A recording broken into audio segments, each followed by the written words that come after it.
Hello everyone. In this video, we will talk about Leibniz theorem to find nth order derivative of product of two functions. First, let's recall how we used to find first order derivative of product of two functions. Let u and v be two functions of variable x, and suppose y is equal to product of these two functions u and v. So you know that first order derivative of y with respect to x, for that we used to do derivative of first and second function as it is plus first as it is and derivative of second.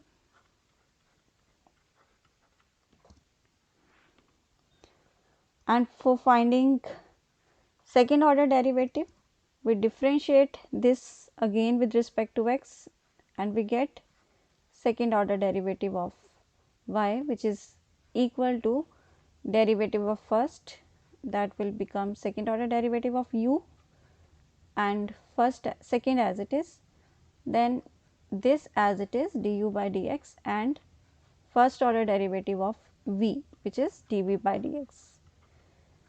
Now we come to the second term of the expression, which is u into dv by dx. Again we have to differentiate, again we have product, so we will differentiate first u with respect to x and keep dv by dx as it is. Then we will write u as it is and differentiate v dv by dx with respect to x, and we will get double derivative of v with respect to x. So first derivative of first, second as it is, plus first and derivative of second, plus first derivative of first into second, plus first function and derivative of second. And if we differentiate it again both sides with respect to x, we get third order derivative, which is equal to d3u by dx3 into v plus du d2u by dx2 into dv by dx plus first derivative of first into second plus first as it is and derivative of second, and because this is 2 times, we are getting same term twice, so I can write 2 twice of this term plus first derivative of first and second as it is plus first as it is and derivative of third. So what did we get? This is d3u by dx3 into v plus, so can we see that d2u by dx2 into dv by dx is now 3 times.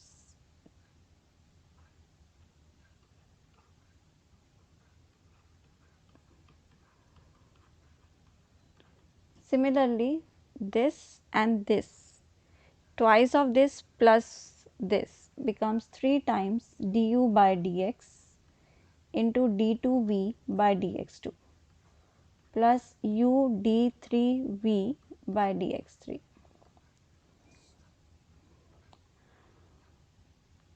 Can you notice that as we keep increasing order of derivative, calculations is becoming bit cumbersome.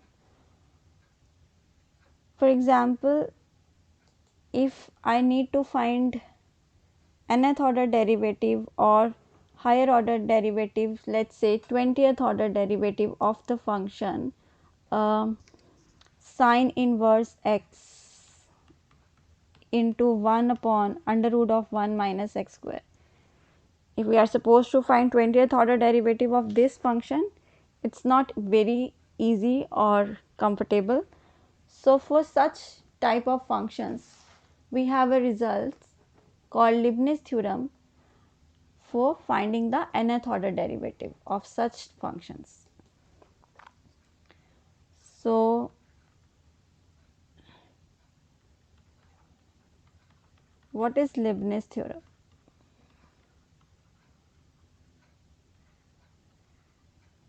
This theorem provides the nth order derivative of the product of two functions. So what is the statement of the theorem? If u and v are two functions of x,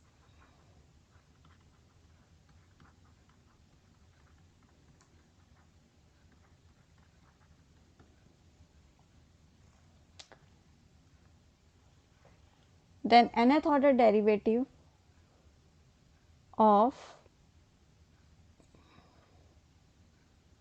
product of these two functions is equal to nc naught un v plus nc1 un minus 1 v1 plus nc2 un minus 2 v2 so on ncn u vn. But it must be provided that nth order derivative of u as well as v must exist.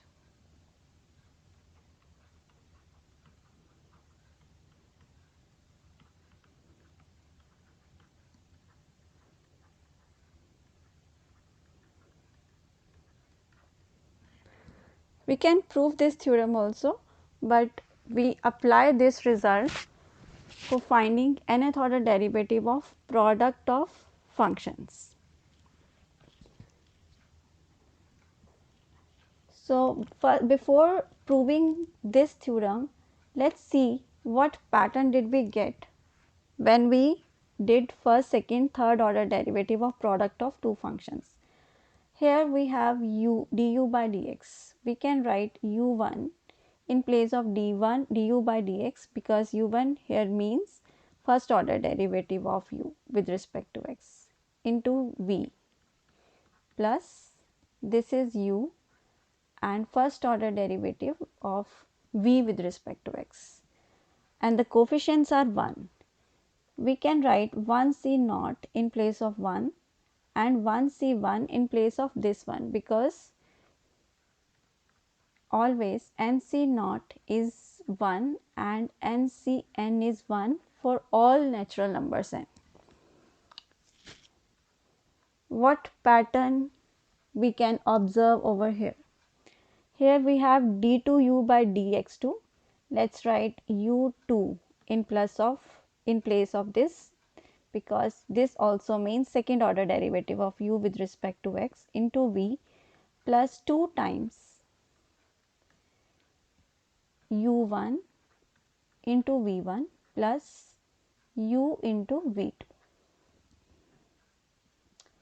Can I write 2c naught u2v plus 2c1 u1 v1 plus 2c2 uv2 because 2c naught is 1, 2c2 is also 1 and 2c1 is 2.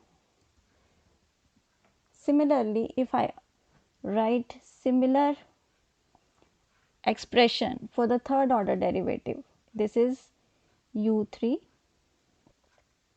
v plus 3 times u2 v1 plus 3 times u1 v2 plus u v3.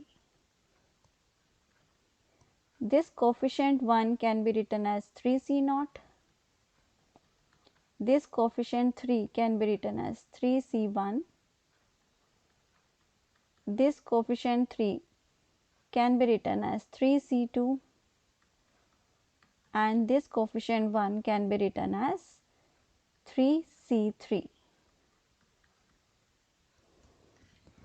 because 3c naught is 1, 3c1 is 3, 3c2 is also 3 and 3c3 is 1.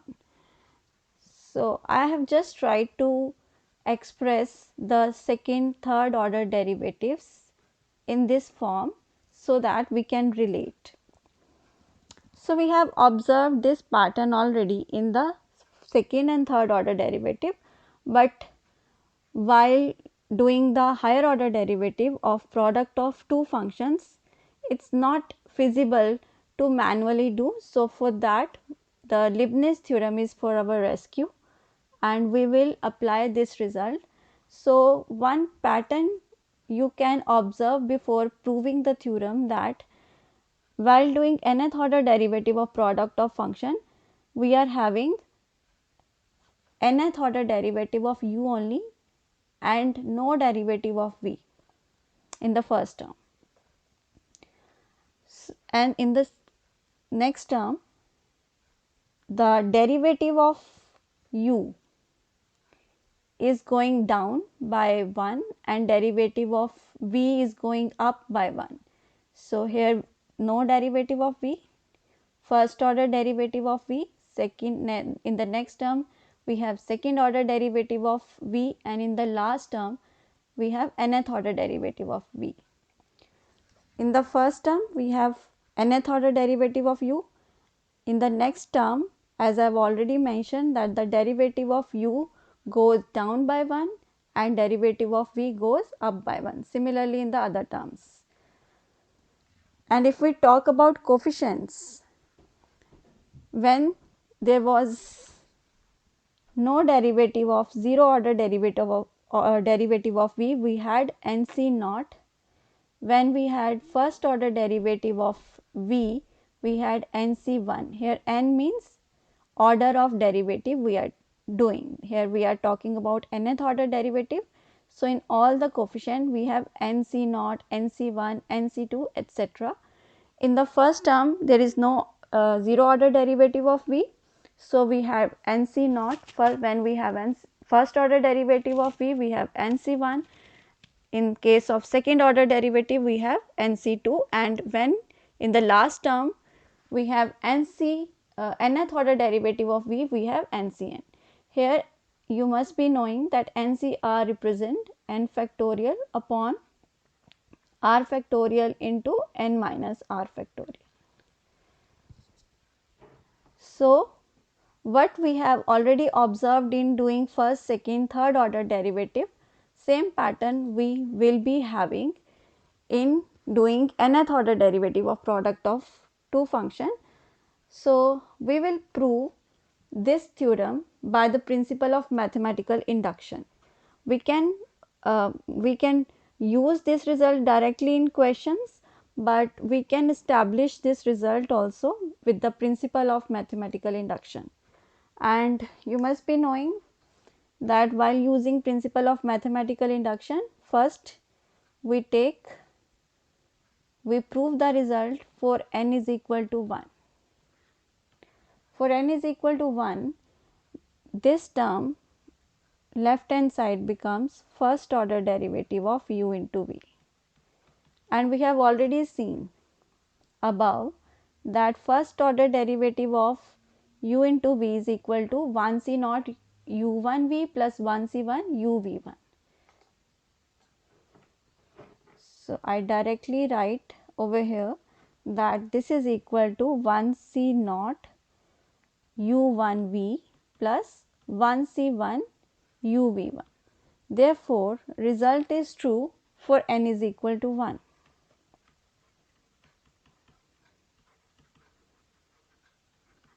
That means when we do first order derivative, then we are getting similar expression. This is what we mean by this line. The second step of the proof will be that we will assume that result is true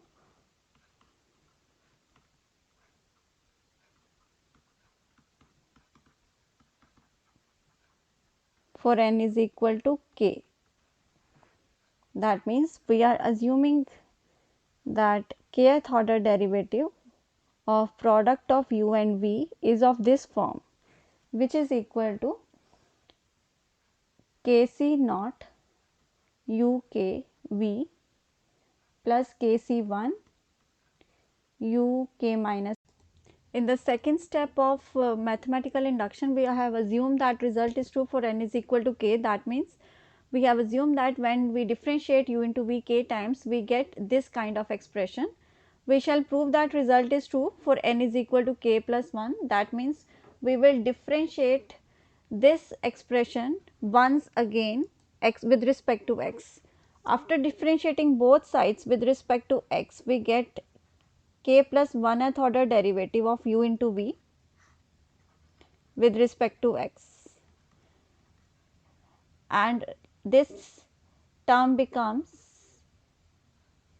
uk plus 1 into v, that means derivative of first into second function plus first function into derivative of second plus kc1 uk v1 plus uk minus 1 v2 plus kc2 uk minus 1 v2 plus uk minus 2 v3 and so on.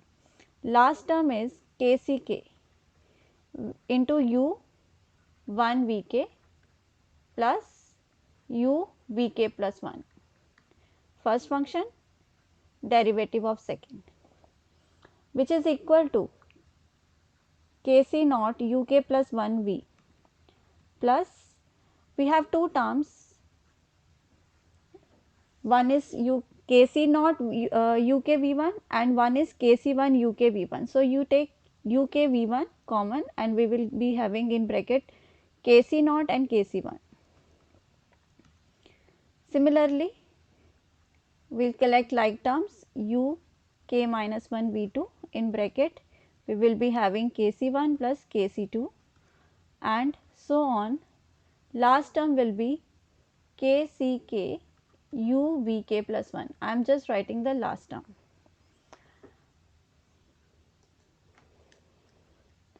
This is 1. You must be knowing that kc naught is 1 and so is k plus 1 c naught. So, I can write k plus 1 c naught over here, uk plus 1 v plus and kcr plus kcr plus 1 is always equal to k plus 1 cr plus 1. So, using here this result, we will be having k plus 1 c1 u k v1 plus k plus 1 c2 u k minus 1 v2 and so on. Like kc naught and k plus 1 c naught both are 1, similarly kck and k plus 1 ck plus 1 is 1. So, I can replace kck by k plus 1 ck plus 1. So, we can see that after differentiating this kth order derivative of u into v, that means k plus 1th order derivative of u into v is of this type.